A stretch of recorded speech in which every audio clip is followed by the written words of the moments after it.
यतीम बेटे की कहानी। एक औरत के शौहर का इंतकाल हुआ। उसके बतन से एक 3 साला बेटा यतीम रह गया। वक्त गुजरा और औरत ने दूसरी शादी कर ली। शादी के बाद वो अपने बेटे के साथ अपने नए शौहर के घर मुंतकिल हो गई। शौहर मालदार और खुशहाल था, इसलिए उसने उस बात पर एतराज नहीं किया कि उसका सौतीला बेटा भी उनके साथ रहे। इब्तदा में वो बच्चे से मोहब्बत करता, उसके साथ खेलता और उसे अपना ही समझता, मगर हालात हमेशा एक जैसे नहीं रहते। 1 साल बाद जब उसके अपने घर में बेटा पैदा हुआ तो उसकी तौजा और मोहब्बत बदल गई। अब वो अपने सूतीले बेटे से कतराने लगा। पहले जैसा सलूक खत्म हो गया।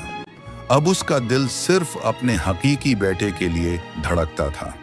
एक दिन वो अपने बेटे के लिए नई साइकिल लेकर आया। यतीम बच्चा अपने छोटे भाई को साइकिल पर खुश देखता रहा, मगर उसकी आंखों में हसरत तैरने लगी। माँ का दिल कट गया और उसने शौहर से कहा कि वो सूतीले बेटे के लिए भी एक साइकिल खरीद दे, लेकिन शौहर ने सख्ती से इनकार कर दिया और कहा, वो मेरा बेटा नहीं है, मैं उस पर 1 पैसा भी खर्च नहीं करूंगा, और अगर तुमने दोबारा बात की तो उसे घर से निकाल दूंगा। माँ अपने बेटे की खातिर खामोश हो गई। वक्त गुजरता गया। शौहर ने अपने बेटे को एक बेहतरीन स्कूल में दाखिल करा दिया, मगर सूतीले बच्चे को महरूम रखा। जब माँ ने फिर एतराज किया तो शौहर ने सख्त जवाब दिया, ये ना मेरा खून है ना गोश्त, ना मेरा नाम लेगा और ना मुझे कोई फायदा देगा। माँ ने गुस्से से कहा, हाँ, वो तुम्हारा खून नहीं, मगर वो एक इंसान है। क्या उसके इल्म का कोई हक नहीं? क्या तुम्हारे दिल में जरा सी भी शफकत बाकी नहीं? शौहर ने चीखते हुए कहा, मैं अब उसकी मौजूदगी बर्दाश्त नहीं कर सकता, मैं उसे घर से निकाल दूंगा। ये सुनकर यतीम लड़का अपनी माँ के पास आया, उसके आंसू पूंछे और कहा, माँ, आप मेरी खातिर हर रोज उसकी तौहीन सहती हैं। अब बस करें, मैं ये घर छोड़ रहा हूँ, आप परेशान ना हूँ, अल्लाह मेरा सहारा है। ये कहकर वो कपड़े समेटकर घर से निकल गया। माँ का दिल जैसे आग में जल उठा। आंखों में सवाल थे, मेरा बेटा कहाँ जाएगा, कहाँ खाएगा, कहाँ सोएगा? अगर बीमार हो गया तो कौन देखभाल करेगा? मगर फिर उसने अपने रब की तरफ हाथ उठा दिए। या अल्लाह, मैं अपने यातिम बेटे को तेरे हवाले करती हूँ, तो ही उसका मुहाफिज है। जब शौहर घर आया तो बीवी खुश और मुतमईन दिखाई दी। उसने हैरत से पूछा, तेरा बेटा चला गया और तो खुश है?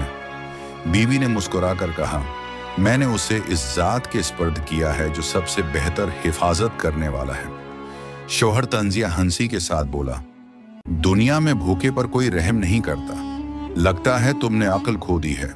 वक्त गुजरता गया, साल बीत गए। फिर एक दिन यतीम बेटा वापस आया। अब वो जवान था, उसके साथ उसकी बीवी और एक बेटा भी था। माँ खुशी से लपट गई और आंखों से आंसू बहने लगे।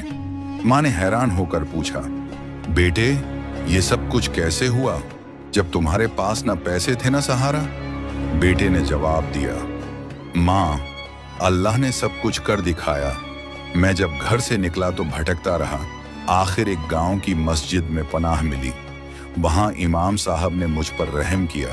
मैं दिन को काम तलाश करता और रात को मस्जिद में रहता। इमाम ने मुझे खाना दिया, कुरान पढ़ाया और दीन की तालीम दी। आहिस्ता आहिस्ता मैं हाफिज कुरान बना। एक दिन इमाम बीमार पड़े तो मैंने लोगों को नमाज पढ़ाई।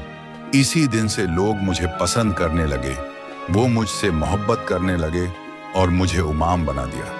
फिर इमाम ने मेरी शादी एक यतीम लड़की से करवा दी। कुछ अरसे बाद उसकी दादी का इंतकाल हुआ और हमें जमीन का एक टुकड़ा वर्से में मिला। मैंने उसे काश्त किया और अल्लाह ने बरकत डाल दी। आज मेरे पास खेत हैं, जमीनें हैं और इज्जत है। माँ, मुझे यकीन है ये सब आपकी दुआओं की बरकत है। माँ ने बेटे को गले लगा लिया, पूते को चूमा और शुक्राने के आंसू बहाए। मगर उसका शौहर हैरान था।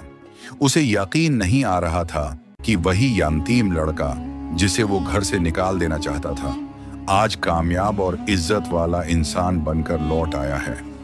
सबक: अल्लाह ही राज़िक है, अल्लाह ही मुहाफिज है। यतीम की दुआ और माँ की आह कभी रायगा नहीं जाती।